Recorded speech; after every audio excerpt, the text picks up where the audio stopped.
envío tu mensaje.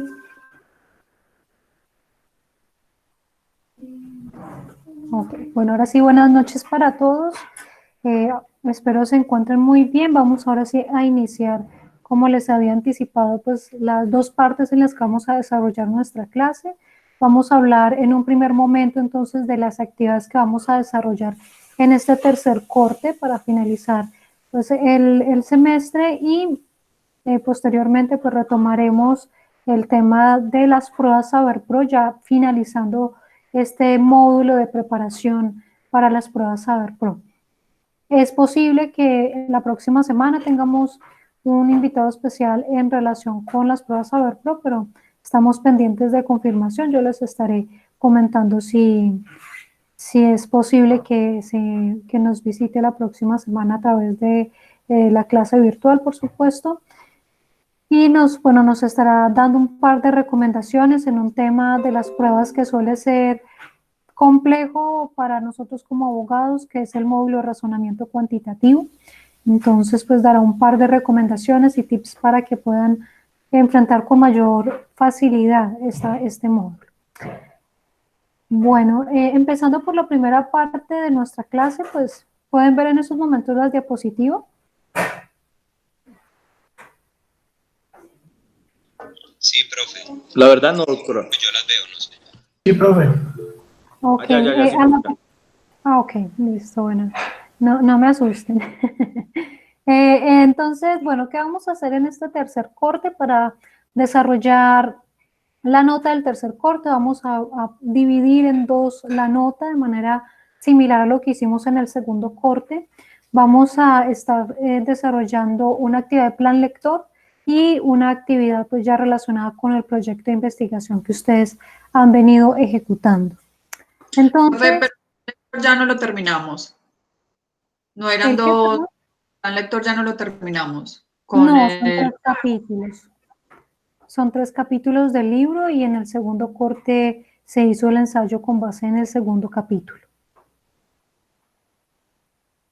Entonces, sí, justamente pues una de las actividades es la de plan lector, que como ustedes saben, pues el texto tiene 3 capítulos, abordamos el primero en el primer corte, el segundo capítulo en el segundo corte, y vamos a desarrollar una actividad sencilla para finalizar la lectura del texto en el tercer capítulo del declive de los fundamentos económicos de la paz. Bien, entonces vamos a realizar una actividad que la pueden desarrollar en sus grupos de trabajo. Si de pronto hay alguno que diga quiero realizar la actividad mejor de forma individual, lo pueden hacer, pero quienes se sientan a gusto trabajando con sus equipos de trabajo pueden hacer la actividad en sus grupos de trabajo. Bien, ¿qué vamos a hacer? Bueno, la idea es que ustedes hagan la lectura de ese tercer capítulo del libro y a partir de esa lectura van a hacer un mapa conceptual donde se sinteticen las ideas expuestas por el autor, un mapa conceptual donde ustedes pues de la manera en que lo prefieran pues sinteticen esas ideas. Y junto con el cuadrito del mapa conceptual, la idea es que ustedes anexen en una página una reflexión en torno a las conclusiones a las que llega el autor. Es decir, que ustedes planteen si están de acuerdo o no con las conclusiones a las que llega el autor a partir de ese tercer capítulo del texto y pues las conclusiones, por supuesto, que aborda. En ese sentido, entonces, la idea es que cada grupo de trabajo pues haga esa actividad de manera autónoma, es decir, que no tienen las respuestas y los cuadros, pues a pesar de que el contenido es el mismo en el tercer capítulo, pues cada grupo lo plasma de la manera que lo considera pertinente y por lo mismo pues seguramente no van a haber 2 cuadros exactamente iguales y bien habrán de pronto similitudes, pues lo importante es que realmente dentro del grupo reflejen esa lectura del tercer capítulo y que se vea complementada por supuesto con esa breve reflexión de máximo una página en donde ustedes como grupo pues planteen lo que consideran en relación con ese autor. El mapa conceptual ustedes lo pueden realizar a mano si lo prefieren. Hay algunos que dicen, no, pues yo no soy tan versátil con estas herramientas tecnológicas, yo prefiero pues el método clásico de hacer el cuadrito con la regla, el lapicero, y bueno, lo pueden hacer, toman una foto y esa sería pues como lo que subirían a la plataforma Moodle. Y, o si alguno pues es más versátil y prefiere esos medios tecnológicos, pueden hacer uso también de los medios tecnológicos. Por ejemplo, pues algunos utilizan Excel, otros utilizan PowerPoint, Word o herramientas pues que han sido concebidas con la finalidad de realizar mapas conceptuales, como por ejemplo Mingent Mind, que es un programa que permite realizar mapas conceptuales de una manera bastante sencilla. Entonces, bueno, pueden utilizar la herramienta que ustedes prefieren, ya sea el método clásico de hacerlo a mano y tomar la foto, o ya utilizar un programa de Office o un programa especializado para realizar pues, los mapas conceptuales. Bien. La idea es que lo que sí les pido, por favor, cuando ustedes hagan la entrega, pues va a estar habilitada en la plataforma Moodle hasta el domingo 24 de mayo, ¿sí? Les doy, digamos que todos, se los comento desde ahora para que tengan al menos 20 días para ir haciendo la actividad, ponerse de acuerdo, hacer la lectura y pues va a estar habilitada en plataforma para que si alguien dice, bueno, yo quiero adelantar la lectura y la actividad esta semana o la próxima semana antes de que inicien exámenes, pues también tengan la posibilidad de trabajarlo si lo quieren con anticipación. Entonces van a ver que la actividad va a quedar habilitada desde esta semana y estará habilitada hasta el domingo 24 de mayo, ya sea que ustedes prefieran realizarlo con anticipación antes de empezar exámenes o que si lo quieren llevar pues sobre la marcha hasta el 24 de mayo, pues van a tener también esa opción, ¿ok? La única solicitud que sí les hago es que, por favor, dentro del documento, es decir, si hacen el mapa conceptual a mano, en una esquinita pongan los nombres del grupo de trabajo. Si hacen a mano la reflexión en la página, pues en una página, pues también pongan los nombres en una esquina que sea visible, o si hacen el documento Word, en donde ustedes lo hagan, por favor, pongan dentro del documento el nombre de todos los integrantes del grupo. Porque como les he mencionado, cuando yo descargo la actividad de la plataforma Moodle, siempre la descargo con el nombre de la persona que entregó el trabajo. ¿Sí? Si ustedes no ponen los nombres del grupo, es decir, algunos me envían es por correo y en el asunto del correo ponen los nombres, entonces por favor no pongan los nombres ahí, pónganlos dentro del archivo para no tener dificultades luego a la hora de poner la nota, lo que hemos venido hablando de que entregas que no tengan nombres pues no son calificadas, entonces en ese mismo sentido poner los nombres de los integrantes completos dentro del archivo, ¿listo? Para que sea visible y no hayan inconvenientes a la hora de calificar el trabajo. Bien, no sé si hay alguna pregunta en relación con esta actividad de plan lector.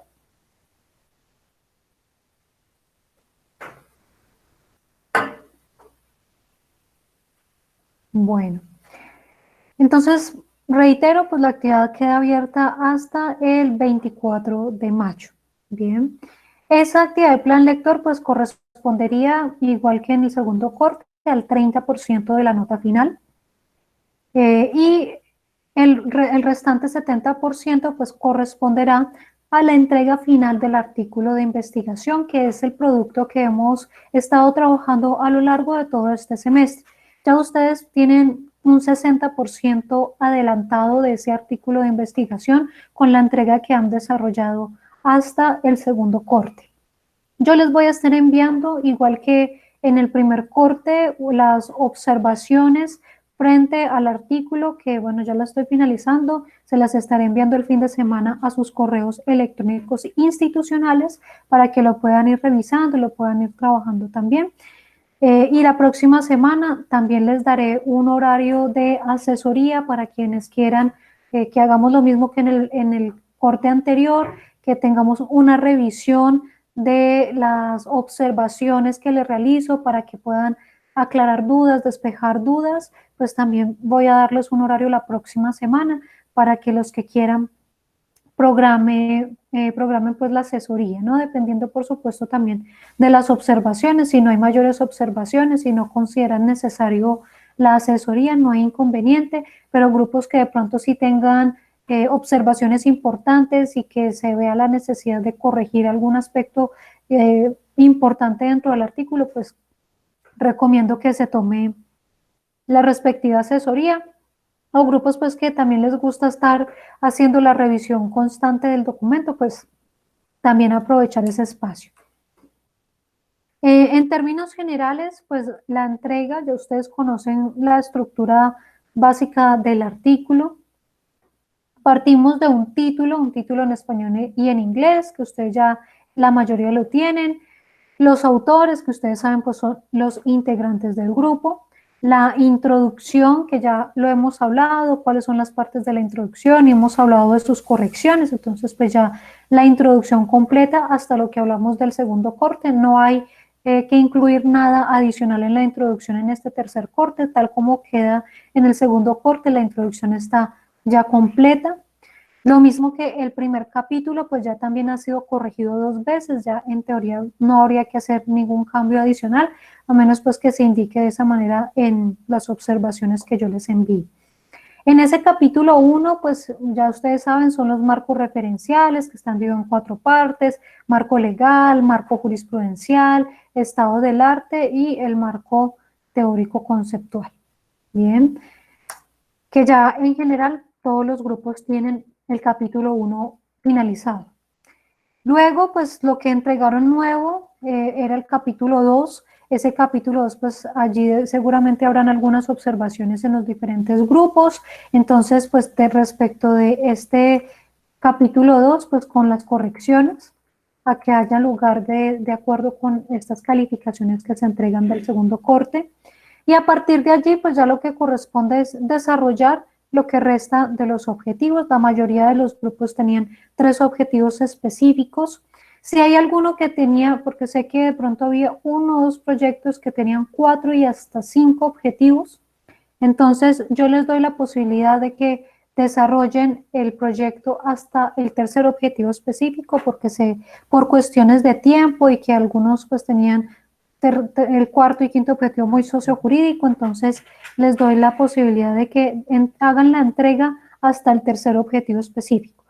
La gran mayoría de los proyectos pues realmente tenían 3 objetivos específicos, entonces la idea es que se pueda culminar el proceso de investigación hasta el tercer objetivo específico, teniendo en cuenta que también revisamos con varios de los grupos y reformulamos objetivos, el segundo y tercer objetivo que fuera sociojurídico.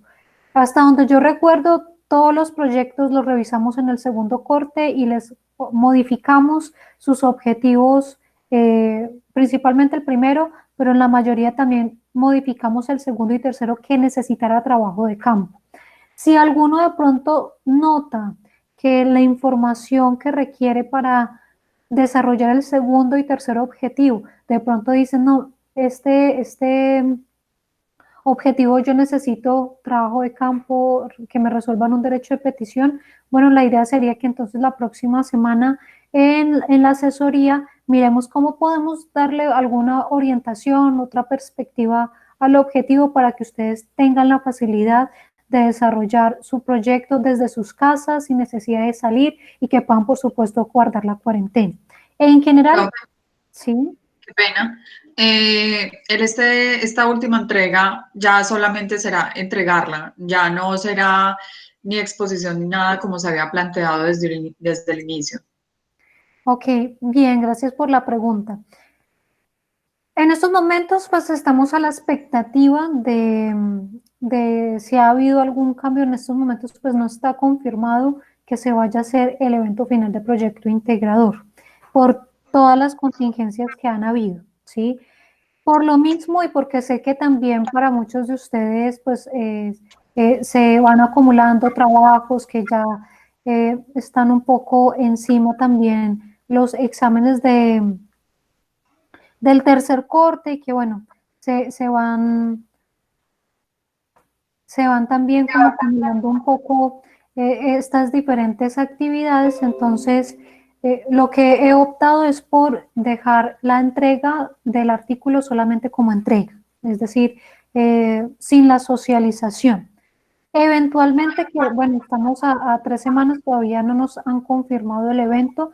Yo presumo, sin decir que sea información oficial, porque todavía, como les digo, no hay una decisión oficial, pero yo asumo que el evento de proyecto integrador se va a postergar hasta el próximo semestre. Es decir, que en general no creo que se vaya a hacer evento de socialización. Seguramente puede pasar que se seleccionen los mejores artículos y que quizá con ellos se haga el proceso de publicación. Puede pasar, pero como les digo, todavía no hay una decisión final al respecto y por lo mismo, dado que no hay evento final, pues tampoco en estos momentos se presta para desarrollar el incentivo que les había planteado de que el que fuera seleccionado para el simulacro, pues lo exoneraba del tercer corte, ¿no? Porque pues dado que no hay simulacro en estos momentos, pues no podemos acceder a ese beneficio. Sí les podría comentar que si de aquí a la próxima semana eh, hay alguna instrucción diferente, muy seguramente de acuerdo con la revisión que yo haga de los trabajos, de la revisión escrita, eh, seleccionaré los mejores trabajos y a partir de ello pues ya me comunicaré con los grupos y en su momento pues ya con la instrucción pues definiremos eh, cómo hacemos el trabajo. De momento como no hay indicación al respecto, pues no puedo, digamos que generar expectativas de exoneraciones de la entrega, teniendo en cuenta que es bastante probable que no haya evento de proyecto integrador. ¿Okay? Sin embargo, como les digo, si hay algún cambio o alguna decisión de aquí a la próxima semana, pues yo les estaré comentando. ¿Okay? Por lo menos para reunirme con los que eventualmente podrían estar en ese simulacro y que pues ahí sí miremos si hay posibilidad o no de algún incentivo. No sé si hay alguna pregunta más en eso, pero pues reitero, a efectos de facilitar también la entrega y que puedan también culminar de la mejor manera el trabajo y que se puedan concentrar, ¿no? Porque sé que muchos pues tienen la dificultad con el trabajo remoto y las clases y compatibilizar pues todos los trabajos que a veces se ha duplicado un poquito las actividades a desarrollar, pues por lo mismo considero que es pertinente en este caso que se enfoquen en la entrega como tal escrita.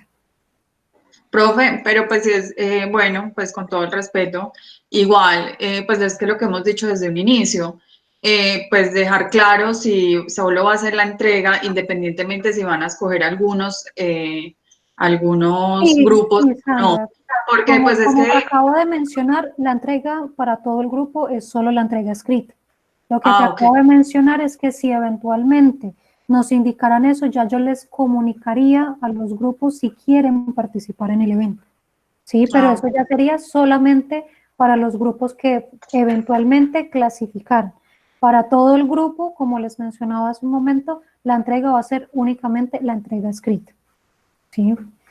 Es eso. Entonces, para que le tengan claridad y por lo mismo aquí en las diapositivas les decía la entrega final del artículo y no les menciono realmente ninguna otra entrega, sino que, como lo menciono, la idea es que ustedes se puedan enfocar únicamente pues, en la entrega del artículo final, no en la sustentación. Como les digo, si eventualmente eso lo llegaran a comunicar, que realmente no lo creo, yo me comunico directamente con los grupos que eventualmente clasificarían para que confirmen si quieren o no quieren participar en el evento y que bueno, ya miraríamos el manejo que se haría en relación con esos grupos. Pero para ustedes, el parte de tranquilidad, sí, y Sandra, gracias por la pregunta, sí, lo reitero, lo preciso y lo aclaro por si de pronto no fui clara, sí, realmente pues la entrega como tal y el 70% de la nota pues correspondería como tal a la entrega escrita que ustedes hacen del artículo de investigación. Reitero, pues la idea es que se enfoquen en escribir o en terminar en este caso el artículo sin considerar entonces ya el aspecto de la sustentación. Bien. ¿Qué hay nuevo en el artículo? Realmente, como les digo, pues la realización del segundo y tercer objetivo específico, que estará desarrollado por capítulos. Pues el segundo objetivo corresponde al tercer capítulo y el tercer objetivo al cuarto capítulo, de la misma manera que se hizo con el capítulo del primer objetivo específico, pues ponerle un subtítulo, un nombre al capítulo de acuerdo con el contenido que se desarrolla en el objetivo específico, ¿no? Si mi segundo objetivo específico es desarrollar desde la jurisprudencia constitucional el concepto de víctima, entonces le pongo también a ese capítulo un título relacionado con ese objetivo. Por ejemplo, capítulo 3, el concepto de víctima desde la jurisprudencia constitucional, ¿sí? Y así, de cada capítulo, conforme a las acciones que se desarrollen en el respectivo objetivo, pues así irá a su respectivo contenido. En las conclusiones, bueno, depende de cada proyecto. Si el proyecto tiene solamente 3 objetivos específicos y por lo mismo pues se finalizaría el respectivo proyecto, entonces la idea es que ustedes hagan conclusiones, ¿sí? Las conclusiones que ustedes ya saben, lo que hacen es responder a la pregunta de investigación. ¿A qué respuesta se llega después de haber recolectado toda esa información? Con la precisión, y aquí se los ponía en paréntesis, especificar si son parciales, ¿sí? Esa opción es únicamente para aquellos proyectos que tienen más de 3 objetivos específicos. Como les decía, como hay algunos proyectos que por efectos de tiempo, cuando tienen más de 3 objetivos específicos, pues es difícil poderlo finalizar en este semestre. Entonces yo les doy la opción para que ustedes entreguen el artículo hasta el tercer objetivo específico y por tanto, como la investigación no se culminó en un 100%, yo no puedo llegar a conclusiones totales, sino que llego a conclusiones parciales de acuerdo con la información que recolecté, pues llegaré a unas conclusiones parciales. En ese caso, pues si ustedes tienen más de 3 objetivos específicos, pues el siguiente punto van a ser conclusiones parciales. Bien, y ahí ustedes especificarán que por efectos de tiempo, pues hizo falta terminar 1 o 2 objetivos, dependiendo del proyecto de cada uno. Ustedes indican eso y explican entonces a qué conclusiones pueden llegar de acuerdo con los objetivos que hasta ahí plasmen. Por supuesto, pues no se puede dar una respuesta completa de la pregunta de investigación, pero sí pueden dar una respuesta parcial, una aproximación a la respuesta conforme a la información que allí sea recolectada. Bien. Y el último punto que hace alusión a las referencias bibliográficas, que ustedes saben, todos los documentos, normatividad, jurisprudencia, doctrina, que ustedes citaron a lo largo del documento, pues tendrá que ir allí relacionada en las referencias bibliográficas conforme a las normas APA.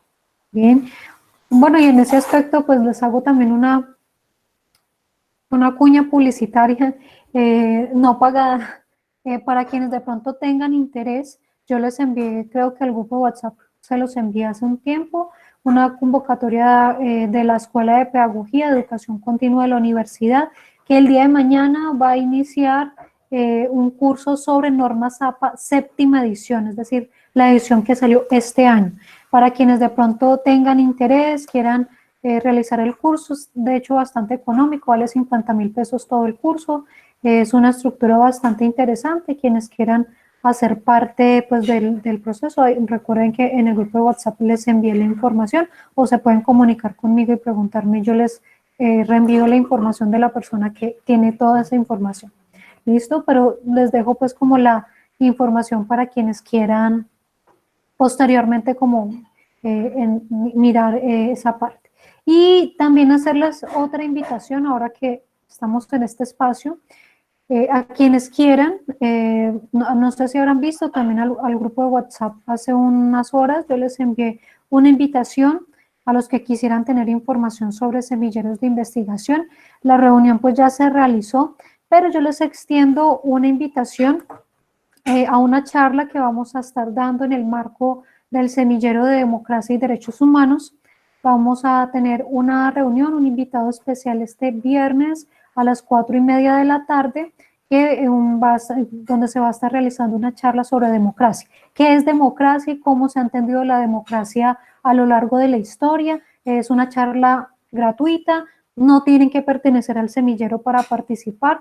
Es abierta al público, por supuesto allí van a haber miembros del semillero, pero es también abierta al público que quiera participar, entonces van a ver que más tarde o el día de mañana estaré enviando el link de ingreso a esa charla para quienes quieran y tengan la posibilidad de participar, pues están cordialmente invitados también a esta actividad. Bien, ahora retomando entonces el desarrollo de la explicación de... Profe, Sí, adelante. una preguntita respecto a lo de la entrega final de los Sí. objetivos, ¿cuántas hojas o cuántas hojas se necesita para cada objetivo? Bueno, es relativo, gracias por la pregunta, sí, es relativo.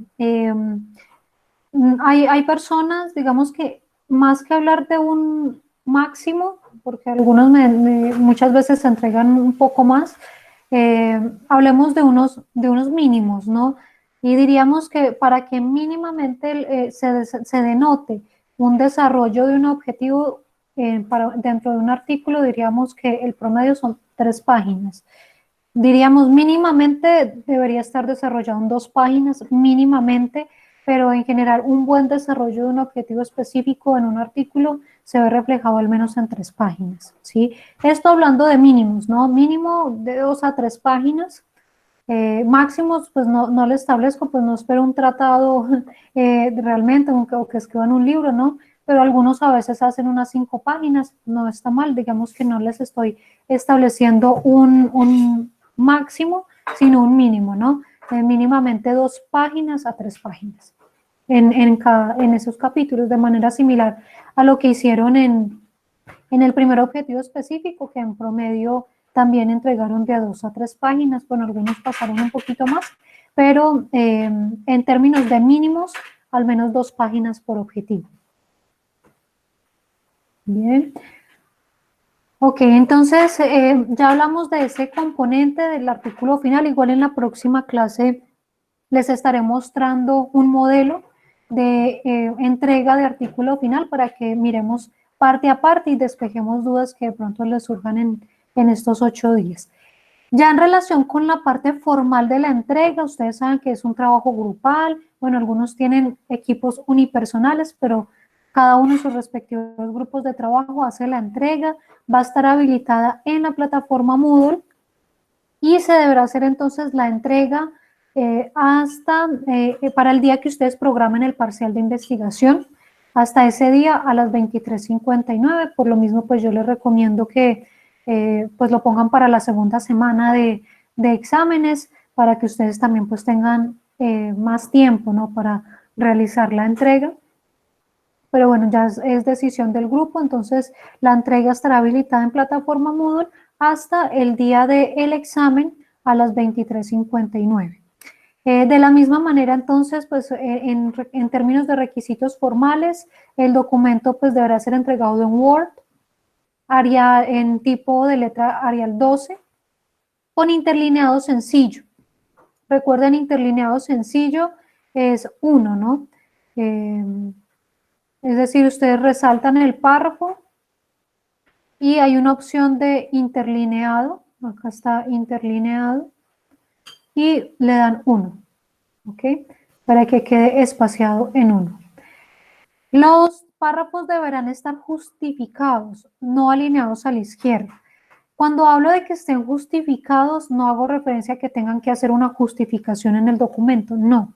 Un párrafo se dice que está justificado cuando se ve así como están las diapositivas, es decir, que la margen derecha y la margen izquierda está alineada. Cuando está justificada, por ejemplo, a la derecha, se ve de esta manera, Cuando está alineada a la izquierda se ve de esta manera, cuando está centrada se ve de esta manera, y justificado, que de hecho si ustedes ven la opción que aparece en PowerPoint, bueno, en general en Office, dice justificar. Entonces ustedes le dan a justificar y queda el texto alineado a mano derecha y a mano izquierda. A efectos de normas APA, pues ya hemos hablado también de las citaciones normas APA, tanto para las citas como para las referencias bibliográficas.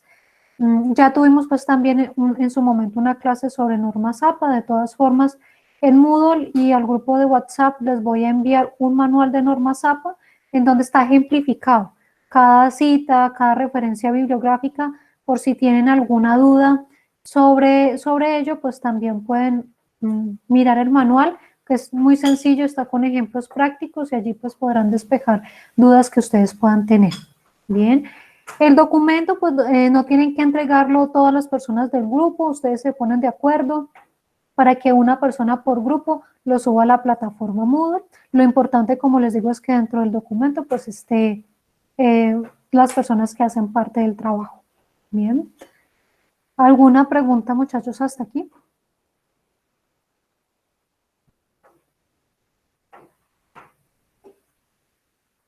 Listo. Eso es entonces la manera en la que vamos a estar trabajando el tercer corte. Reitero, 30% plan lector y 70% la entrega del artículo final. Reiterando nuevamente, pues es solamente la entrega del artículo escrito. No vamos a hacer otras actividades adicionales para que ustedes puedan centrarse únicamente en la entrega escrita. Bien. Y si no hay preguntas, entonces vamos a finalizar pues el módulo en el que veníamos hablando acerca de la preparación para las pruebas Saber Pro, ¿sí? En ese sentido, pues bueno, ya hablamos acerca de cuáles son los módulos genéricos, cuáles son los módulos específicos.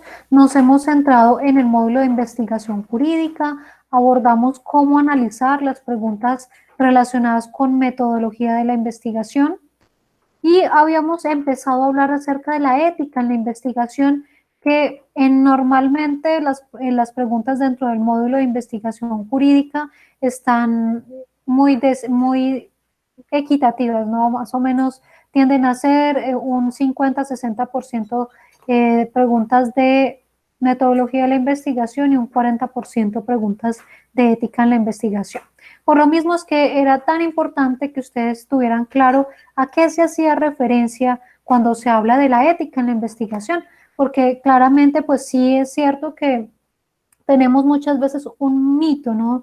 en nuestra mente al considerar que ética en la investigación es únicamente temas relacionados con plagio, cuando realmente la ética en la investigación abarca prácticamente todo el desarrollo de la investigación e incluso más allá de la investigación. Vimos un video introductorio y en ese video introductorio pues hablamos acerca de 3 momentos en donde se habla acerca de la ética en la investigación, de considerar los parámetros, los principios éticos dentro de la investigación. ¿Okay? ¿Alguien recuerda qué era ese primer momento cuando se habla de la finalidad de la investigación? ¿A qué se hace referencia? ¿De qué manera en ese primer momento se entra a considerar la ética?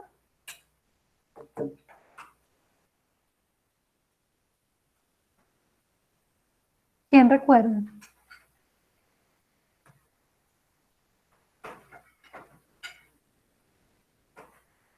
Profe, repite la pregunta, por favor. Les decía que en el video de la que vimos la semana pasada hablamos de 3 momentos en los que se puede ver o donde se tendría que analizar los parámetros éticos. Y decíamos el primer momento era el de donde se analiza la finalidad de la investigación. ¿Alguien recuerda cómo se considera o se tiene en cuenta la ética cuando se analiza la finalidad de la investigación?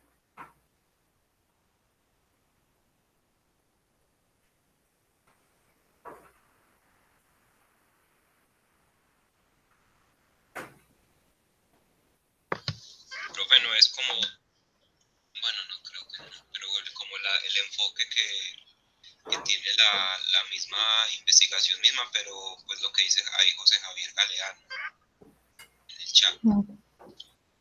Miremos acá el chat, sino que a veces Meets no me deja ver el chat cuando estoy transmitiendo. Entonces dice aquí, ok, sí, José Javier, la evaluación y la sinceridad frente a los fines de la investigación. Muy bien, muchas gracias. Sí, ¿alguien iba a mencionar algo? Bueno, entonces sí, como lo mencionaba Javier, justamente cuando estamos en ese primer momento, que es básicamente en el proceso de formación inicial de la investigación, cuando estamos proyectando nuestra investigación, diseñándola, definiendo cuál va a ser la pregunta, cuál va a ser el objetivo general, los objetivos específicos, en ese momento hay que tener claro que como investigador tengo que ser sincero con los fines que yo estoy persiguiendo alcanzar en mi investigación. En términos generales, la finalidad de la investigación se ve reflejada en el objetivo general y en la pregunta de investigación, principalmente en el objetivo. Entonces, yo tengo que ser sincero y establecer que cuando realizo una investigación es para cumplir esa finalidad y no debe tener fines ocultos o segundos fines que terminan siendo el verdadero propósito de la investigación. En ese sentido, pues decíamos, y en el video lo mencionaban, quizá en ese primer momento es bastante cuestionable cuando se trata de investigaciones más de tinte bioético, es decir, cuando se tiene que ver con temas de medicina, biomedicina, en el campo de la biología, es decir, cuando hay un contacto con la integridad física de un ser humano o incluso pues de seres vivos, ¿no? En ese aspecto, pues muchas veces ha sido controversial que se realicen investigaciones que supuestamente tienen determinado fin y que la realidad es que con la excusa de realizar esa investigación se está buscando otro fin. Una cosa es, como ocurrió en ciertas investigaciones, que accidentalmente han terminado encontrando ciertas cosas, ¿no? Por ejemplo, que haciendo una investigación sobre el genoma de, bueno, algo en relación con el ADN, terminan descubriendo, no sé, una enzima que permite tratar determinada enfermedad, ¿cierto? Que fue algo que no era el propósito como tal de esa investigación, pero que accidentalmente se descubrió algo más. Eso es un escenario diferente. Aquí estamos hablando cuando una investigación dice que tiene un fin, pero realmente tiene una finalidad distinta que usualmente suele ser un propósito perjudicial para determinada persona o grupo de personas.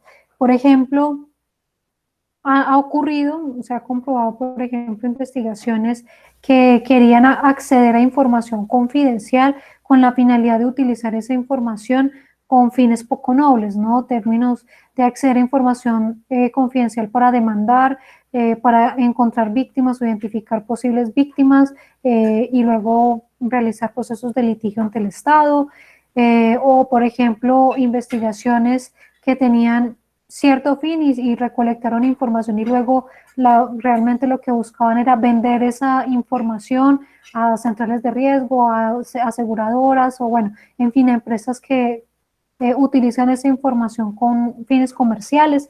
Entonces, eso ha ocurrido incluso en el campo del derecho y es muy importante pues tenerlo muy presente, sobre todo porque puede generar no solamente un reproche ético, sino que si se trata en últimas de finalidades que se terminan logrando infringiendo determinado derecho, pues eso puede también llegar a tener represalias en términos de acciones disciplinarias o incluso demandas de personas afectadas. Entonces sí es muy importante tener claro que la finalidad, cuando yo establezco mi finalidad de la investigación, debe ser clara, no debe prestarse para ambigüedades porque muchas veces es en esa ambigüedad en donde se terminan realizando acciones poco nobles y por supuesto cuestionables desde el punto de vista de la comunidad científica.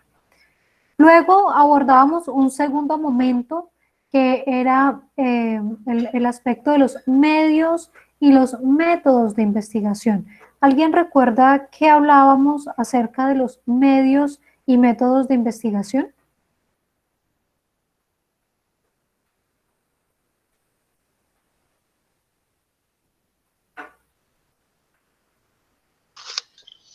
Profe, no es la manera en la cual, no es la manera en la cual yo voy a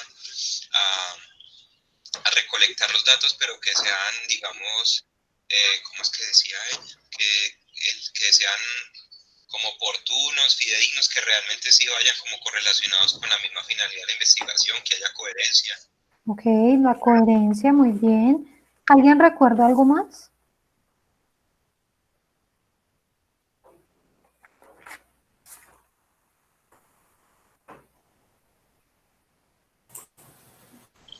Profe, por ejemplo, que en el desarrollo de la investigación, digamos que el mismo investigador también genere, digamos, unos protocolos que promuevan, digamos, una orientación ética en cuanto a la manera en que va a desarrollar la investigación. Por ejemplo, si se está haciendo una investigación, digamos, con participantes, tiene el cómo se va a recopilar la información, cuáles van a ser los instrumentos que se van a desarrollar para la recolección de la información. Pues tienen que tener una orientación ética. Ok, muy bien, muchas gracias. ¿Alguien más tiene algún comentario? Bueno, entonces sí, en términos generales, las ideas se concretizan en lo que nos mencionaban los compañeros. Las acciones, no estoy mal de la garganta, y las acciones, ¿no? Las acciones, ok, muy bien, muchas gracias.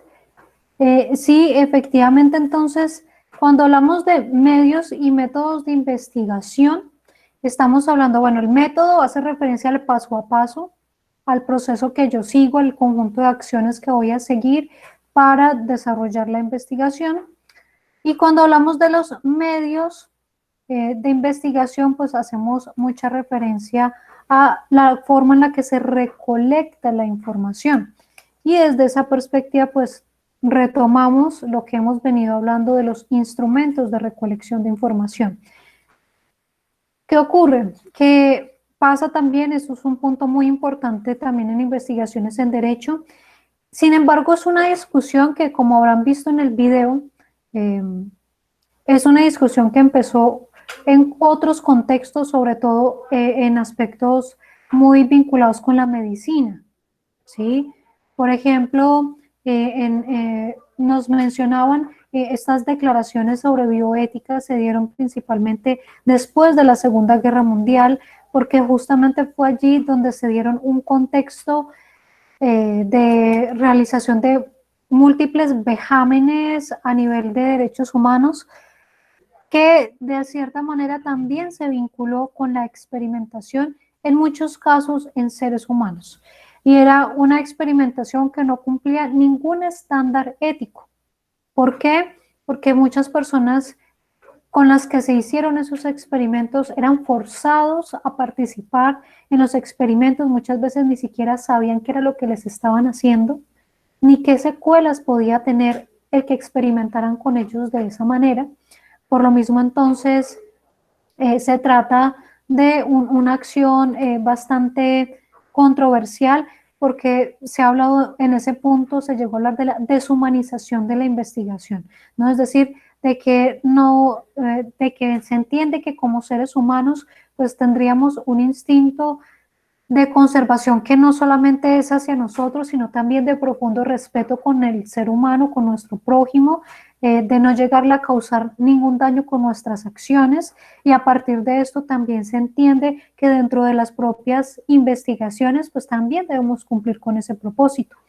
Por lo mismo es que pues resulta tan importante considerar que en investigación no aplica ese dicho que dicen por ahí de que en la guerra y en el amor todo se puede, o que el fin justifica los medios, no, eso no aplica en términos de investigación, ni siquiera cuando se tengan aparentemente fines muy loables, ¿no? Como puede ser, no sé, encontrar la cura del Alzheimer, la cura del coronavirus, no sé, hablando ya como de este contexto, se puede tener un fin muy loable, pero no puedo alcanzar ese fin de cualquier manera.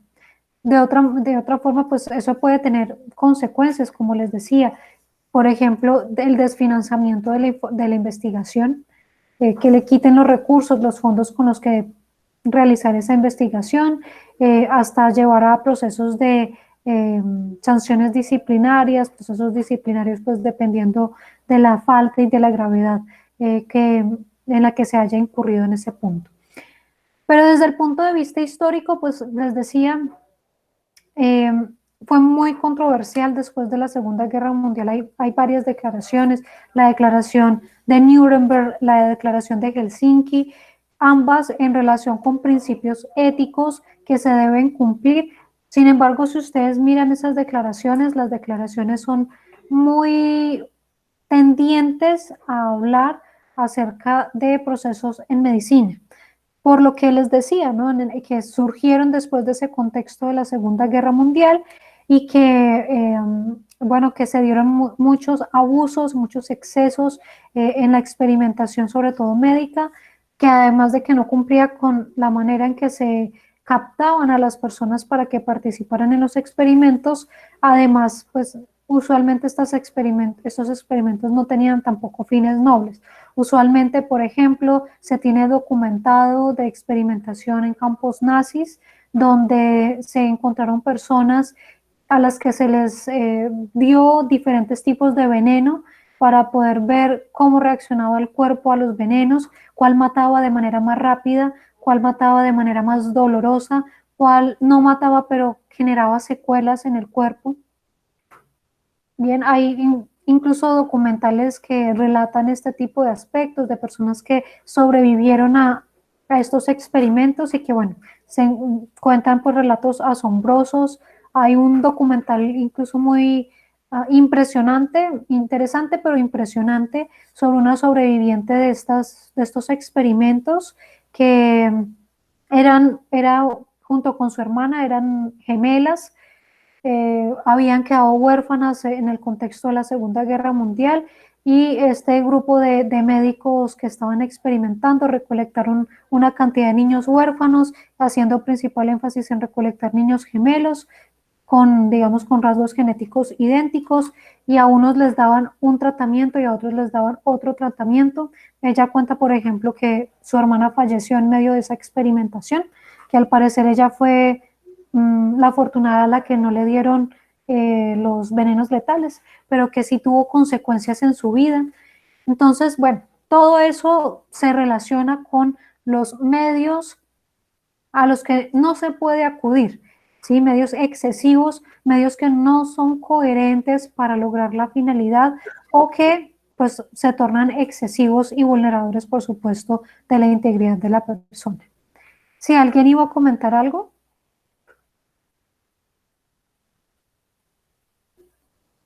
Ok, bueno, entonces, en ese mismo sentido, pues actualmente esa es una discusión que también persiste. Eh, bueno, que yo les recomiendo esta declaración de Helsinki, la declaración de Nuremberg, la pueden revisar si quieren profundizar en los aspectos relacionados con ética en la investigación, que van a ver que si bien el preámbulo y todos los aspectos se enfocan mucho en medicina, los principios sí son aplicables a cualquier área, por lo menos la mayoría de ellos sí son aplicables a cualquier área y se relaciona mucho con esto que estamos hablando. Hoy en día, pues es un debate que se continúa, sobre todo ahora tenemos debates un poco más, digamos que a tono con lo que está ocurriendo en nuestro día a día con los avances de la tecnología. Ha sido, por ejemplo, muy controversial con todo, por ejemplo, el tema del desarrollo de la ecorrevolución. Se discute ahora si es viable o no experimentar en animales. ¿Ustedes qué piensan? ¿Será que es factible, es ético experimentar en animales?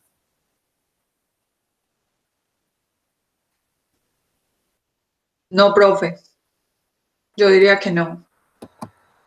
Para nada, porque pues profe. la verdad también es Sí, sí, adelante. ¿Qué nos decías? que no, profe, porque pues obviamente también son seres humanos, ves que seres humanos son seres vivos que obviamente también sienten y pues los experimentos que hacen con ellos pues la verdad no son nada agradables y nada soportables para ellos.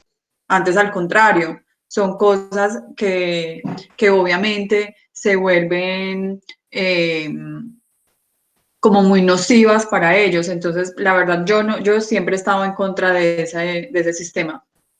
Profe, yo creo que Profe, yo opino, depende ah, de varias cosas. perdón, La primera es que hay, por Yo te ejemplo, escuchaba. ¿qué? Ok, ok, hay dos personas que quieren intervenir, Oscar, ¿y quién es la otra persona? yo, profe, pero no, que Oscar comience, tranquilo. Ok, Listo, bueno, gracias. adelante. Profe, yo creo que es un tema muy complejo porque primero hay unas, digamos, unas pruebas que hacen en animales que me parecen completamente estúpidas, innecesarias. Por ejemplo, hay unas pruebas que se hacen en cosméticos, que se hacen en lociones, que se hacen, y pues eso crean unas reacciones en los animales que son grotescas. Ahora, hay otras cosas que no se va a poder hacer, digamos, pruebas en humanos. Por ejemplo, hay ciertas vacunas que no se pueden hacer pruebas en humanos y la única viabilidad que tienen es hacer un testing en animales. No hay otra forma, a no ser que entonces cojan una población de personas y hagan las pruebas. El asunto es demasiado complejo porque no se puede valorar más la vida de un humano que la vida de un animal. Por eso digo que es demasiado complejo el asunto. Yo no se puede, yo creo que depende del caso, pero pues la verdad digamos que lo que son las farmacéuticas, por ejemplo, la mayoría de farmacéuticas son, pues es puro negocio. En ese no estaría de acuerdo, pero digamos que hay unos casos donde no hay otra forma. O sea, ¿cómo ayudas a miles de personas o millones de personas creando el diseño de una vacuna si no se hacen testing en algunos animales? A veces tiene que hacerse. Pues no, es que no hay otra forma, no la hay. Ok, Profe, gracias, Oscar. Sí, profe, yo adelante. quisiera hacer una réplica de lo que dijo Oscar. Sí, Pues adelante. depende del caso, pues por eso tenemos unas normatividades hay tipos de animales de los que se pueden utilizar en laboratorios. Obviamente, pues también son seres sintientes, también son seres que merecen respeto y tienen derechos, pero sería muy complicado direccionar una vacuna directamente, directamente a una población. Estaríamos hablando de posiblemente sacrificar 50, 100, miles de vidas en la realización de una sola vacuna. Entonces sería mucho más complejo irnos directamente a la aplicación de una vacuna, de un medicamento en ciertas enfermedades que se desarrollan únicamente congénitamente en el ser humano. Obviamente, pues que todo, pues yo, obviamente no, pues moralmente siento que está mal, pero si lo miramos desde la óptica de la humanidad, siento que es como la forma más efectiva para poder realizar una vacuna y realizar un medicamento.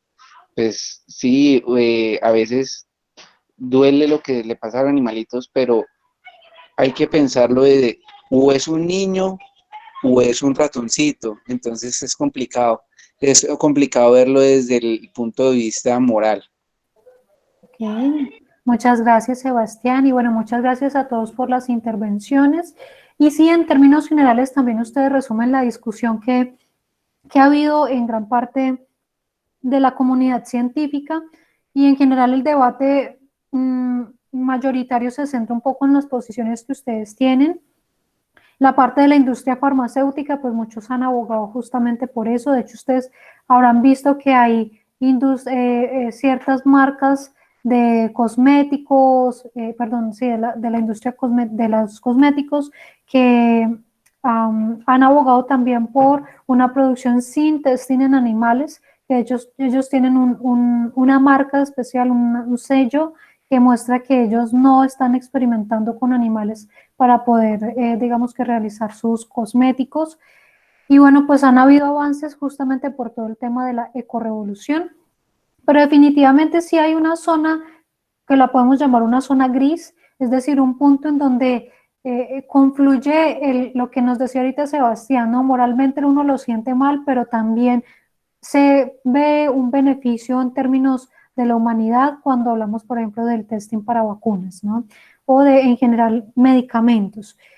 Y por lo mismo, pues sí es importante mencionar eso ahí.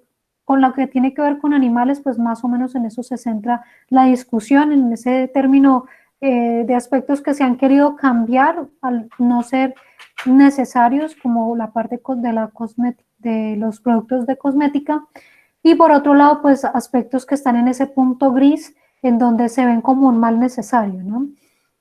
Ahora, en lo que tiene que ver con cuando ya se toca al ser humano, es decir, en experimentos o proyectos de investigación que tienen un contacto con el ser humano, nosotros también en nuestros proyectos, cuando se tratan de investigaciones sociojurídicas, tenemos un contacto con seres humanos y debemos aplicar también principios éticos, quizá de una manera distinta a lo que haría un médico, un biólogo, bueno, otro tipo de investigaciones, pero lo cierto es que cuando se esté tratando con investigación donde se tenga contacto con seres humanos, pues hay que ser muy cuidadosos. Cuidadosos porque al hablar del ser humano, pues hay que cuidar esa integridad física y para ello, pues se tiene que cumplir con diferentes estándares. Un estándar tiene que ver con la información que se le brinda a una persona cuando acepta ser parte de un proceso de investigación y experimentación, ¿sí? En el campo de la medicina y de este tipo de áreas del conocimiento, pues ustedes saben que es bastante importante, así como en cualquier procedimiento médico, se le tiene que informar a la persona qué se va a hacer, cómo se va a hacer, qué consecuencias tiene, qué riesgos tiene. Y es muy importante el consentimiento. No se puede forzar a una persona a que haga parte de un proceso investigativo y de experimentación.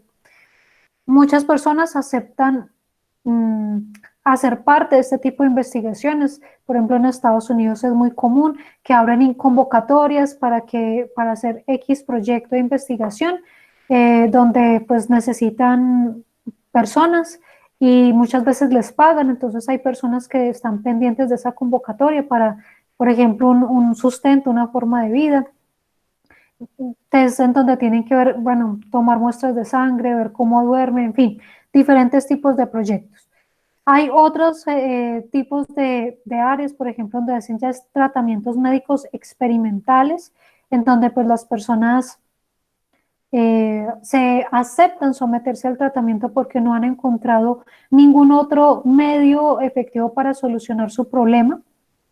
Entonces, pues en ese sentido, hacen parte voluntariamente de esta experimentación, donde sí sería muy importante que se les informe desde el principio las consecuencias o las secuelas que puede tener el tratamiento y también pues la posibilidad, se les debe indicar la posibilidad de que el tratamiento no sea efectivo, ¿no? Porque muchas veces a las personas las convencen con base en ilusiones, diciéndoles este tratamiento pues lo va a curar, cuando todavía está en proceso de confirmación, de experimentación, para comprobar los resultados. Entonces, pues también sería una práctica antiética decir que se va a obtener un resultado que no se sabe a ciencia cierta si va a ocurrir o no. Bien. Y ya aterrizando en el campo del derecho, pues también es importante cuando ustedes están haciendo sus investigaciones, bueno, quizá en este semestre no lo vayan a hacer, pero si en algún punto por causa de sus trabajos, luego posteriormente hacen algo relacionado con ese tipo de recolección de información, pues es importante que tengan en cuenta que también nosotros tenemos que cumplir ese estándar relacionado con la información. Y en las investigaciones en el campo del derecho también se hacen consentimientos informados. Parecidos, sí, parecidos de alguna manera a lo que pasa en el campo de la medicina, en el sentido en el que se le dice a la persona para qué estoy recolectando esa información, cómo voy a usar la información y le pido autorización a la persona para yo poder utilizar la información de determinada manera. Entonces, es un comportamiento antiético que yo utilice de la manera que yo quiera la información sin haber obtenido el consentimiento de la persona. Es muy delicado, sobre todo cuando se recolectan datos que luego son publicados, que la persona ni sabe por qué apareció ahí. Es un tema muy delicado, se presta para demandas, para tutelas en nuestro contexto, por el indebido uso de la información de los datos personales. Entonces, sí puede pasar también en el campo del derecho, y ha pasado, porque incluso, bueno, quizá no trayéndoles un ejemplo, desde el punto de vista investigativo periodístico, seguramente ustedes habrán leído en algún momento de su carrera esa sentencia en donde se demandó ante la Corte una publicación que realizó un periodista en su proceso investigativo, donde recolectó una serie de relatos, de historias, y luego publicó la historia con el nombre de la persona, el sitio donde era, y bueno, planteando una serie de situaciones que atentaban contra su honor, su buen nombre, y bueno, pues allí terminó estando demandado este periodista y se solicitó que se sacara toda la publicación, que se le indemnizara, etcétera. Entonces es muy delicado el uso de esta información cuando, pues cuando no se ha pedido el consentimiento de la persona. Hay información que se recolecta que se puede utilizar para procesar la información, pero ya, por ejemplo, publicar con nombres propios sin haber pedido autorización de la persona es muy delicado. ¿Okay? Entonces, esa parte del consentimiento informado es muy importante, sobre todo en el segundo y el tercer momento. Hay que evitar la utilización indebida de la información, sobre todo tratándose de datos sensibles, ¿sí? Es conveniente, por ejemplo, agregar esa confirmación o esa autorización cuando ustedes hacen la encuesta o cuando ustedes hacen la entrevista. De hecho, ustedes quizá hayan visto que cuando van a una entidad financiera, de telefonía móvil, bueno, este tipo de entidades, cuando van a empezar a recolectar sus datos, en la parte final del formato del formulario aparece un chulito, no acepto el tratamiento de mis datos personales, para los fines de, simplemente para informar recibir información de los productos de la entidad. Entonces me están informando, primero me piden mi autorización, segundo, me informan para qué van a utilizar la información. Eso mismo hay que hacer cuando se realizan encuestas y entrevistas. Y por supuesto, partiendo del principio de la no coacción, pues tampoco puedo coaccionar a una persona para que me dé una entrevista o me dé una encuesta, ¿sí? Y en general en las investigaciones en derecho, pues se tiene que tener cuidado con los datos sensibles, porque ustedes también saben que existe una ley de habeas data, y es por causa también de esa ley de habeas data que cualquier tipo de recolección de información que se haga debería incluir un consentimiento, ¿no? Tácito o expreso, preferiblemente expreso, ¿no? Es decir, que la persona haga un chulito mínimamente. Algunos casi que lo hacen como a modo de contrato de adhesión, ¿no? Le ponen por ahí una cláusula que dice, el diligenciar este formato significa la aceptación del uso de datos para tal fin, ¿sí? Bueno, yo recomiendo más que la persona tenga que hacer un chulito, porque de esa manera uno sabe que sí leyó el consentimiento, que sí leyó, que está autorizando el uso de la información. De otra forma, pues la persona puede alegar que no se le informó, que no se dijo, que estaba escondido y que nunca lo vio, ¿sí? Entonces es importante ese aspecto. Claro, entonces que en un segundo momento pues tenemos que utilizar métodos coherentes con nuestro propósito y no realizar la recolección de la información de cualquier manera. Y tenemos entonces un tercer momento que ya tiene que ver con la difusión de los resultados. Es decir, ya terminé la investigación y a continuación yo quiero dar a conocer lo que yo encontré en mi investigación. Entonces, en ese tercer momento, en el video ustedes recordarán, les decían, en ese tercer momento es muy importante cumplir con el principio de veracidad, es decir, que yo los resultados que difundan sean ciertos, que no los publique para confundir, que no publique información falsa, sin fundamento.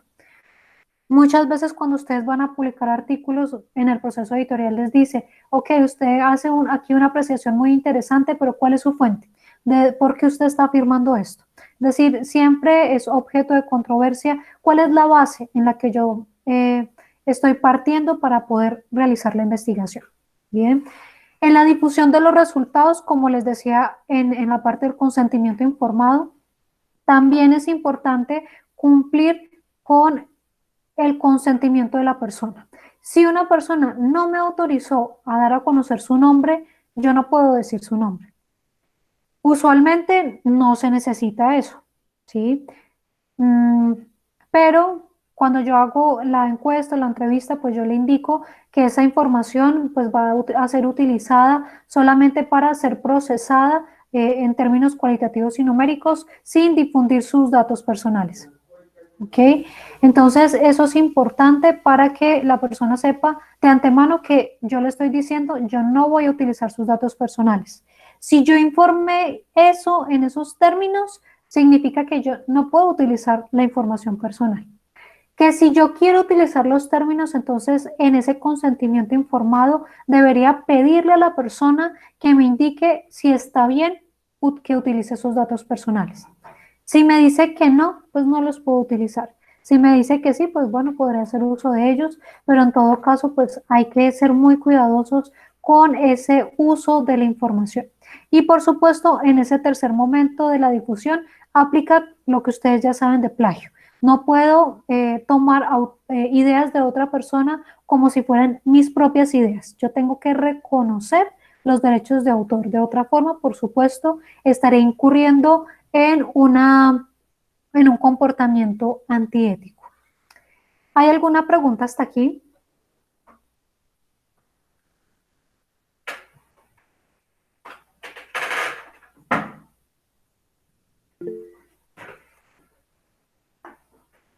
Ok, bueno, entonces, si no hay preguntas, vamos a hablar un poco acerca de cómo se pregunta en las pruebas Saber Pro este aspecto de la ética en la investigación. Como les digo, usualmente en las pruebas ustedes encuentran de un 40 a un 50% de las preguntas relacionadas con ética en la investigación. No les van a preguntar, digamos, qué es ética en la investigación, no les van a preguntar qué es un consentimiento informado. Las pruebas parten de la base de que ustedes ya conocen esas situaciones.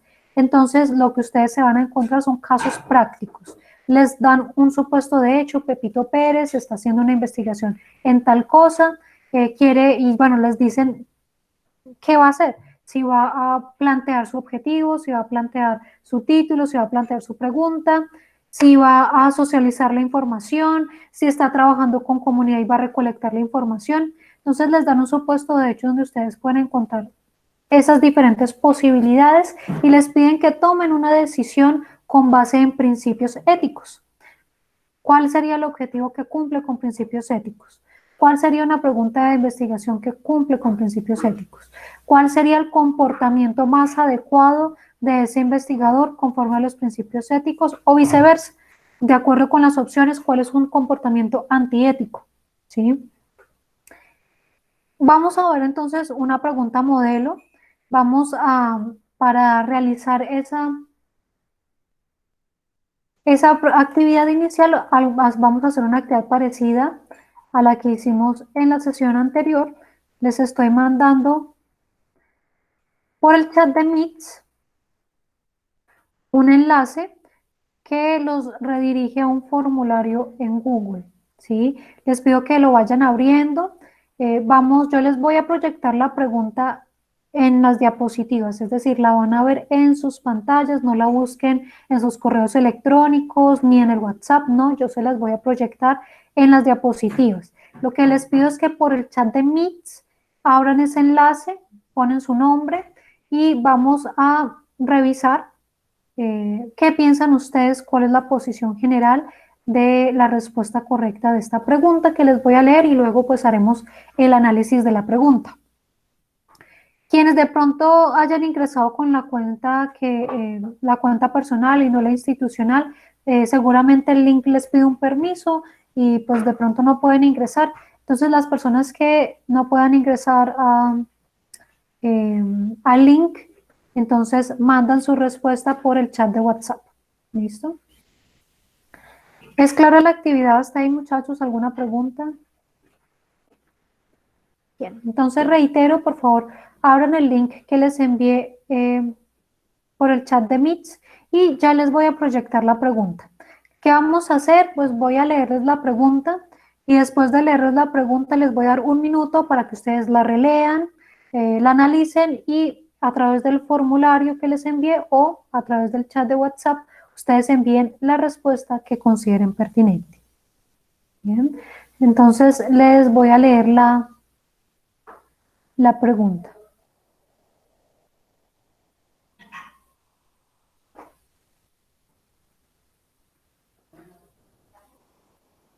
Bien, entonces dice, luego de investigar sobre la efectividad de la tasación de la cuota alimentaria en un municipio de Colombia, se logró establecer que lo fijado no es suficiente para garantizar los derechos de los alimentarios. Para socializar estos resultados y buscar que los alimentantes paguen cuotas más dignas, se plantean varias estrategias de divulgación. La estrategia que sirve al propósito señalado y que no atenta contra principios éticos es a. Publicar en lugar visible de ese municipio la lista de los demandados por alimentos y su parentesco con los demandantes. B. Denunciar penalmente a los alimentantes para que están pagando sumas insuficientes para presionar una mejora en las cuotas. C. Convocar a los cuidadores de los niños beneficiarios de las cuotas alimentarias para que presenten nuevas demandas. D. Socializar masivamente los resultados de la investigación, destacando la necesidad y conveniencia de otorgar cuotas alimentarias dignas. Bien, entonces a partir de este momento cuento un minutico para que ustedes relean la pregunta y a través del formulario de Google o a través del chat de WhatsApp ustedes envíen la respuesta que consideran correcta.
Luisa me dice aquí por el chat de WhatsApp que no le deja ver la pregunta, no te deja ver la pregunta en dónde, en el formulario o en la pantalla.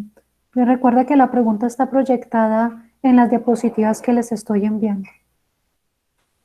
Bueno, las diapositivas que estoy presentando en estos momentos.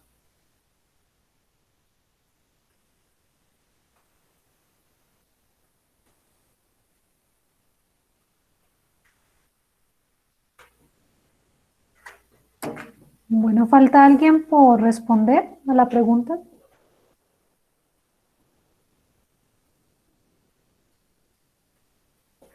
Ok, entonces vamos a mirar ¿Qué piensan ustedes? ¿Cuál creen que es la respuesta correcta? La D. La D.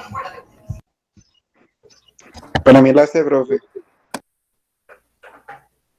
Ok, bueno, aquí viendo el formulario, en general la mayoría contestó la D. Vamos a mirar entonces cómo se puede analizar la pregunta. Recuerden entonces que ustedes van a encontrar siempre tres apartados. Un apartado donde les dice el supuesto de hecho, ¿no? La descripción de la circunstancia que se debe analizar. Luego se les dice qué tienen que hacer, lo que denominan la tarea a ejecutar, y luego las opciones de respuesta. Recuerden siempre que de este primer párrafo es de donde se tiene que desprender la respuesta. Es decir, la respuesta que ustedes seleccionen debe ser coherente con lo que aquí se plasma. Recuerden que les mencionaba en la clase anterior. Es posible que ustedes lean las respuestas y ustedes observen, bueno, en este caso, tratándose de ética, de pronto puede ser un poco distinto, pero cuando se encuentran con las preguntas de metodología de la investigación y de los otros módulos en el campo del derecho, usualmente observan que hay varias opciones que desde el punto de vista del derecho pueden ser correctas. No siempre, ¿sí? Muchas veces se encuentran también opciones que no son así, pero a veces cuando se tienen que decidir entre dos opciones dicen, bueno, pero es que las dos son correctas, o yo veo que las dos son jurídicamente correctas. Para ustedes decantarse entre una y otra, fíjense muy bien en este primer párrafo. La opción correcta siempre tiene que responder a lo que aquí se plantea. Bien, en este caso, pues podemos ver que se trata de un caso enfocado en una investigación relacionada con la cuota alimentaria, donde ellos concluyen que las cuotas que se están tasando no son suficientes para cubrir las necesidades de los niños. Pero ¿qué es lo que están concluyendo? La socialización de los resultados es el punto en el que se centran en este caso. Por lo mismo, entonces, estamos hablando del tercer momento en el que estamos analizando la ética en la investigación. Entonces ya ustedes saben un poco qué hay que pensar cuando se están difundiendo los resultados de la investigación. Aquí nos dice entonces que qué hay que hacer. Nos dice la estrategia que sirve al propósito señalado. ¿Cuál era ese propósito señalado? Socializar estos resultados. ¿Cuáles resultados? Que necesitamos cuotas más dignas. Entonces, socializar esos resultados sin atentar contra principios éticos se ve reflejado en una de las siguientes 4 opciones. No olviden entonces que lo que yo quiero es socializar los resultados. Bien, hay algunas opciones de las que están aquí planteadas que no permiten socializar esos resultados.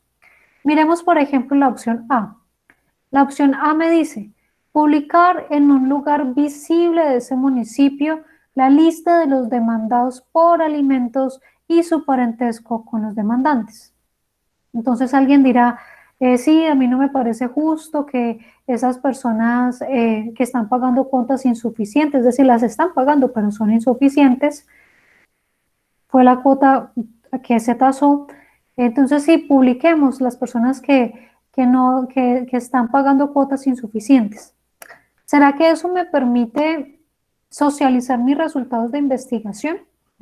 Pues no realmente, no realmente.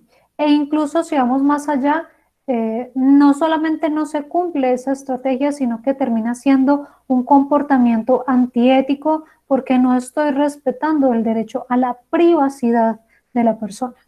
Yo no puedo publicar esos nombres sin la autorización o sin el consentimiento legal, ¿no? Por ejemplo, la policía muchas veces sí publica avisos de se busca, etcétera, pero digamos que están amparados en la norma, pero yo no puedo, porque sí, publicar los resultados con nombres, a modo casi que de escarnio público, cuando pues no cumple con, por supuesto, con los principios éticos y ni siquiera con los presupuestos constitucionales. Seguramente algunos de ustedes habrán visto que la Corte Constitucional, en casos similares, parecidos pero distintos, en donde han habido conjuntos residenciales que han publicado la lista de morosos y que han presentado tutelas o las personas que fueron, digamos que sometidas al escarnio público, solicitando que se quite esa información en esos términos, pues la Corte avaló y tuteló esos derechos e indicó que los conjuntos residenciales no pueden hacerlo. Pues cuánto no, más en esta circunstancia, pues que ya se trata de un dato sensible y que incluso puede generar represalias sociales, digamos que de manera injustificada, ¿no? Temas tan drásticos como linchamientos, persecuciones, amenazas, etcétera. Entonces, ciertamente, pues no se trata de la opción que me permita socializar mis resultados y tampoco cumplir con los principios éticos. La opción B me dice denunciar penalmente a los alimentantes que están pagando sumas insuficientes para presionar a una mejora en las cuotas. Bueno, esa respuesta diríamos que incluso es jurídicamente inviable. ¿Por qué voy a denunciar penalmente a una persona que está pagando su cuota alimentaria? Si yo lo que quiero, yo como persona legitimada, no yo como investigador, porque yo como investigador no estoy legitimado para solicitar que le suban la cuota de alimentos a alguien, ¿no? Para eso existe una legitimidad en el representante o en el ICBF, etcétera, pero penalmente una persona que está pagando la cuota alimentaria, pues no tengo. Sí, Samir, más o menos, es como el muro de la infamia. Pero definitivamente en esa opción B, cuando hablo ya de denunciar penalmente a los alimentantes que están pagando la suma de dinero insuficiente, pues carece hasta de lógica, ¿no? Porque existe el delito de, bueno, cuando no se paga la cuota de alimentos, de inasistencia alimentaria, pero no es el medio propicio para aumentar la cuota. Si yo quiero aumentar la cuota, yo tengo que acudir ante un juez de familia para que me incremente la cuota alimentaria. Entonces, pues no es el medio jurídico y tampoco permite socializar los resultados, ni cumple con los principios éticos desde la perspectiva entonces que no estoy socializando los resultados, sino, digámoslo así, tratando de tomar represalias, casi que justicia por mano propia a través de un medio que ni siquiera es viable. Luego está la opción C y la D, que bueno, sé que por aquí hubo algunos que estaban así entre la C y la D. La C nos dice que convocar a los cuidadores de los niños beneficiarios de las cuotas alimentarias para que presenten nuevas demandas. Digamos que en general diríamos, ok, esa opción como que me dice la posibilidad de presentar o solicitar el incremento de la cuota, pero si ustedes notan esa opción tiene un detalle. Me dice convocar a los cuidadores de los niños. Los cuidadores de los niños técnicamente no son las personas legitimadas para presentar las demandas. Hay cuidadores de niños que son familiares, abuela, tío, o en otros casos la realidad social nos muestra que el cuidador del niño es el vecino. En otros casos el niño está solo en la casa. En otros casos, bueno, se le paga a una persona para que cuide al niño, es decir, alguien que ni siquiera está, pues digamos que relacionado sanguíneamente. Entonces, convocarlos a ellos a una sesión informativa para que demanden no necesariamente me garantiza socializar los resultados, incluso me estoy extralimitando un poco, sobre todo desde la perspectiva que los cuidadores de los niños tampoco son los legitimados jurídicamente para presentar estas demandas. Y definitivamente la única opción que realmente me responde a este postulado, que es socializar los resultados para que se paguen cuotas más dignas, termina siendo la D, ¿sí? Que es socializar masivamente los resultados, destacando la necesidad y conveniencia de otorgar cuotas alimentarias dignas. Bien. ¿Hay alguna pregunta, muchachos, hasta aquí? No, señora. Ok. Ahora vamos a hacer un pequeño ejercicio, ya como para cerrar este bloque de preparación para pruebas Saber Pro. Vamos a ver, bueno, si el tiempo nos da dos preguntitas, si no vemos una sola. Este ejercicio no es calificable, pues no hace parte de la nota, tómenlo más bien como un proceso de autoevaluación, de constatar si, pues, si tienen claros esos conocimientos, si tienen de pronto algún aspecto, alguna duda, que de pronto posteriormente también se pueda fortalecer. Lo que vamos a hacer es que ya no les voy a enviar el link, les voy a mostrar en pantalla la pregunta, la voy a leer. Ustedes van a pensar en la opción correcta y va a ser a través del chat de Meets que ustedes van a enviar la respuesta. Lo que les pido es que por favor la respuesta no la envíen por el chat antes de que yo les diga que la envíen. Es decir, voy a proyectar la pregunta, la voy a leer, después de leerla les voy a dar un minuto para que ustedes relean, piensen cuál es la opción correcta y después de ese minuto yo les voy a decir, pueden enviar sus respuestas. En ese momento, ya por el chat de Meets, ustedes responden A, B, C, D, la opción que ustedes consideren correcta. Bien, y hacemos el ejercicio de retroalimentación de la actividad. Bien, ¿preguntas o todos preparados? Preparados. Okay. Bueno, entonces vamos a mirar esta pregunta. Nos dice, un grupo de estudiantes de Derecho desea desarrollar como trabajo de grado una investigación sobre la vulneración de los derechos de las mujeres trabajadoras sexuales. La pregunta de investigación sociojurídica que respondería con exactitud a esta inquietud investigativa es: A. ¿Cuáles son las prácticas de higiene implementadas por las trabajadoras sexuales para la prevención de enfermedades de transmisión sexual? B. ¿En qué leyes internacionales o nacionales se reconocen los derechos de las trabajadoras sexuales? C. ¿De qué manera el Estado colombiano garantiza los derechos de las mujeres trabajadoras sexuales? Y D. ¿Qué incidencia tiene el uso de sustancias psicoactivas en la vulneración de los derechos de las trabajadoras sexuales? Okay, entonces, a partir de este momento, contamos un minuto y a partir de ese minuto yo les indico en qué momento pueden enviar la respuesta a través del chat de Meets.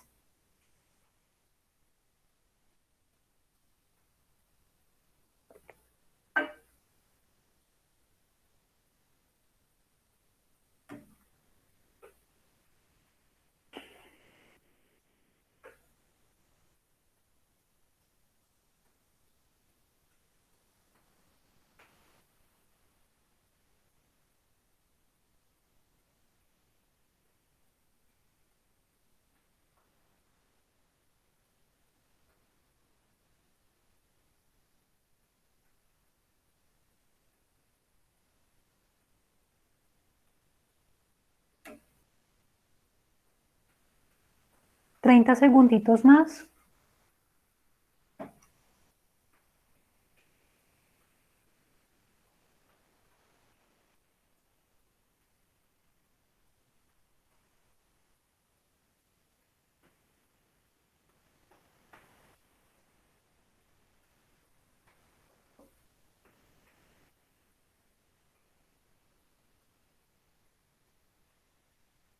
Pueden enviar sus respuestas por el chat de Meets.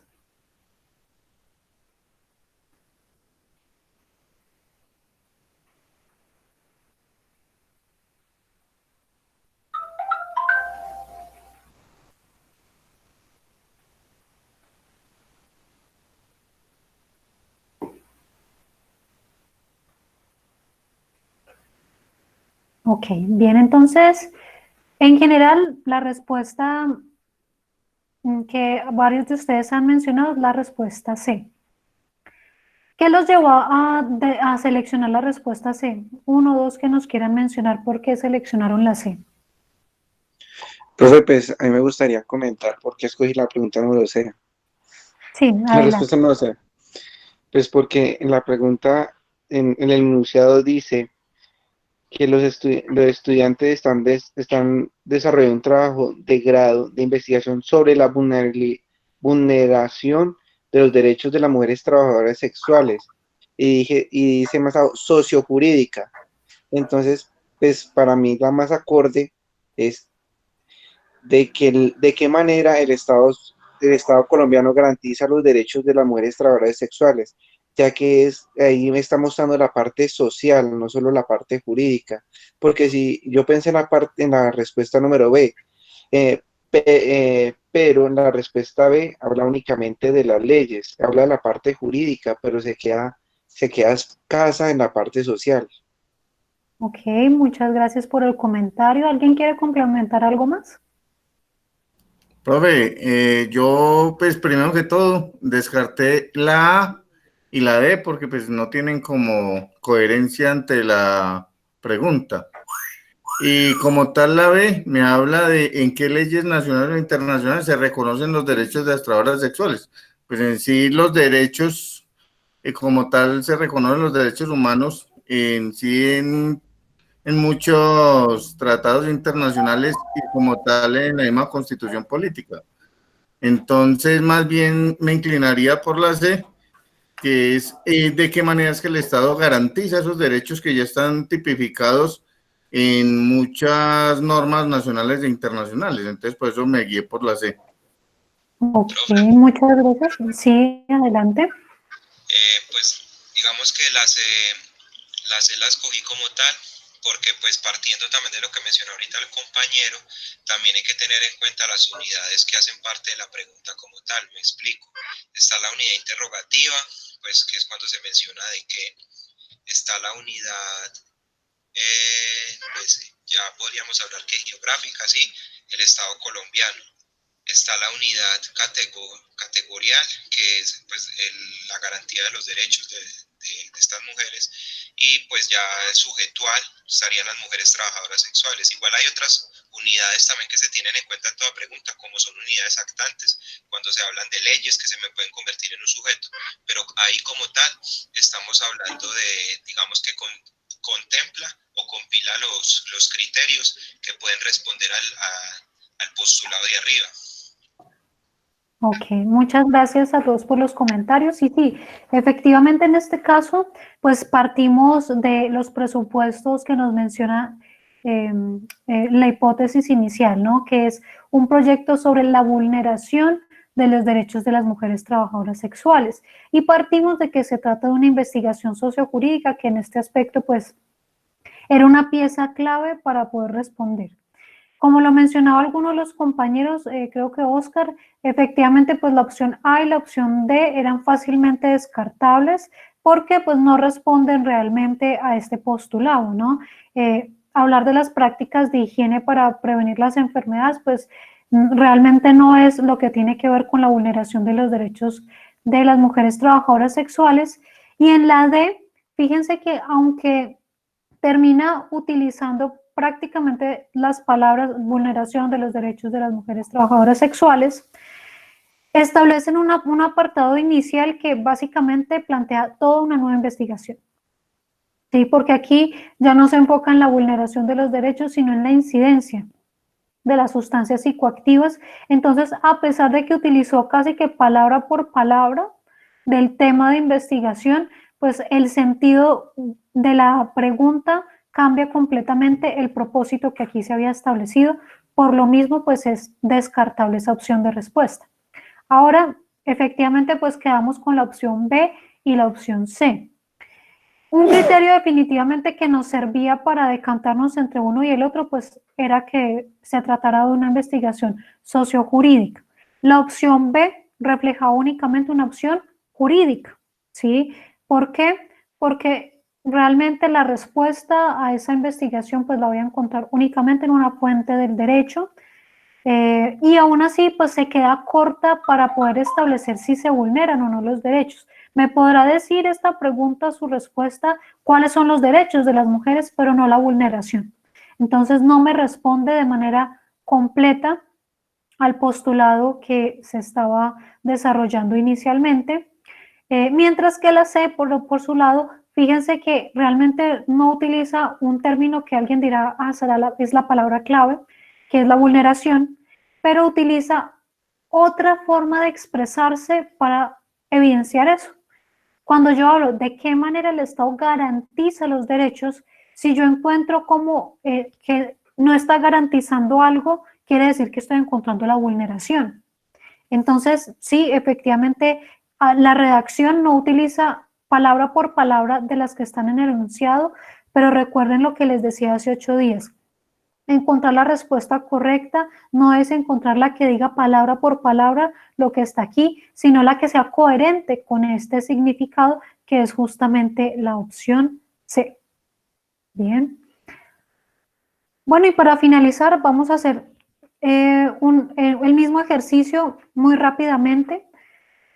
Vamos a leer esta última pregunta y lo mismo, damos un minutico para que ustedes envíen la opción que consideran correcta y con eso pues entonces finalizaríamos la clase.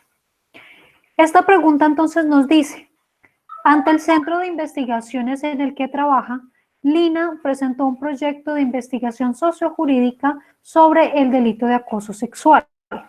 Su objetivo general es saber si durante el periodo 2008-2012 los operadores jurídicos en Colombia interpretaron sesgadamente el tipo penal por discriminación de género. De los siguientes objetivos específicos, el que no desarrolla el objetivo general planteado es A. Realizar un análisis jurídico de la legislación penal sobre acoso sexual desde su tipificación en el año 2008 hasta el 2012. Diagnosticar a través de entrevistas los grados de discrecionalidad de los jueces y fiscales sobre la interpretación del tipo penal. C. Realizar un análisis comparativo de las legislaciones penales en el mundo acerca de la manera en que aparece tipificado el delito de acoso sexual. Y D. Evaluar el número de condenas y absoluciones que por el delito de acoso sexual se han producido en Colombia durante el periodo de la investigación. Bien, entonces cuento un minutico y en un minuto les digo que pueden enviar sus respuestas a través de Meet.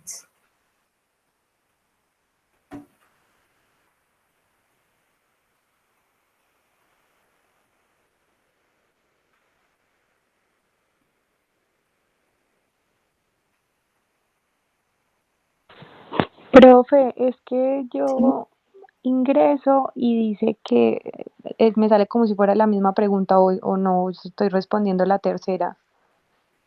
Es la tercera, sí, ante el centro de investigaciones en el que trabaja. Lina presentó un proyecto de investigación sociojurídica. De pronto, si se te quedó congelada la imagen, te recomiendo que le des clic en el usuario de otra persona y luego vuelvas a tocar la presentación de pantalla, que a veces se congela Bueno, señor. por el internet, entonces así suele solucionar. Ah, bueno, profe, gracias. Ok.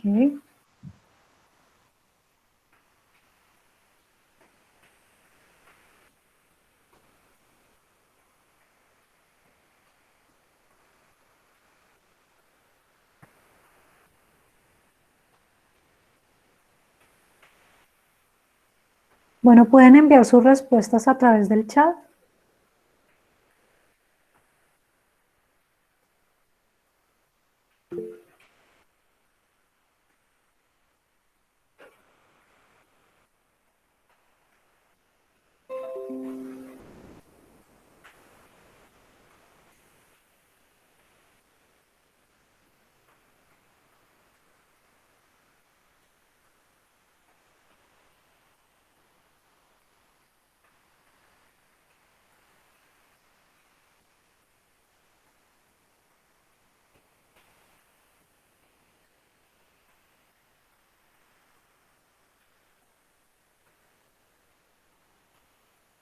Bueno, en general la opción que la mayoría seleccionó es la C. Y bueno, para poder responder a esta pregunta, definitivamente partíamos nuevamente del presupuesto de la pregunta de investigación, bueno, en este caso el objetivo general, que nos lo dan, que es saber si, bueno, acá nos dicen, nos indican expresamente cuál fue el objetivo general de la investigación, que es el punto necesario para poder dar respuesta a cuál no lo desarrolla, ¿sí? Siempre van a encontrar en las pruebas que cuando les piden que determinen el que no responde a algo, siempre va a haber el no en mayúscula. Y por supuesto es importante leer bien la pregunta para no responder lo contrario, ¿no? En este caso eso quiere decir que hay 3 opciones buenas y tengo que seleccionar la que es equivocada. Definitivamente la opción C es la única que no responde de manera directa al objetivo general que se está allí planteando. Realizar el análisis jurídico de la legislación penal, pues sí la necesito hacer. Las entrevistas las necesito hacer, teniendo en cuenta además que nos indicaron que era una investigación sociojurídica. El número de condenas y absoluciones también me permite desarrollar mi objetivo general. Y realmente el único que no me desarrollaba ese objetivo general era el realizar un análisis comparativo de las legislaciones penales del mundo, porque mi objetivo se centra en Colombia. Entonces, para saber si el delito en Colombia está sesgado, pues no necesito realmente hacer el análisis de las legislaciones penales en el mundo.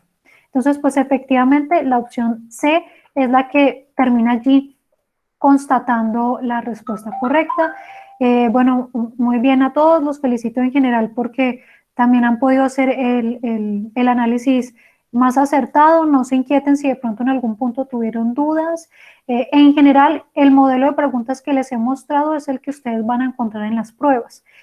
Pueden ver que hay muchas preguntas, sobre todo en el módulo de investigación y sobre todo cuando se trata de la parte de ética, que son muy intuitivas, ¿no? Casi que de lógica. Y algunas de las preguntas de las pruebas saber pues también se basan mucho en eso, en saber leer bien la pregunta y a partir de eso pues se podrá dar una buena respuesta. Yo los animo a que se sigan preparando, sigan haciendo ese estudio y bueno, pues también desearles éxito en las pruebas cuando ustedes la presenten. Para finalizar, quería constatar si Laura se pudo conectar. Bueno, ya me mandó un mensajito por interno, pero no sé si se pudo conectar o no.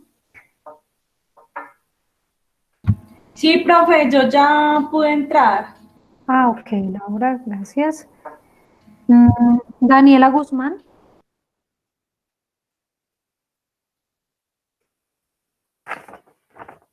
Y Tania Romero.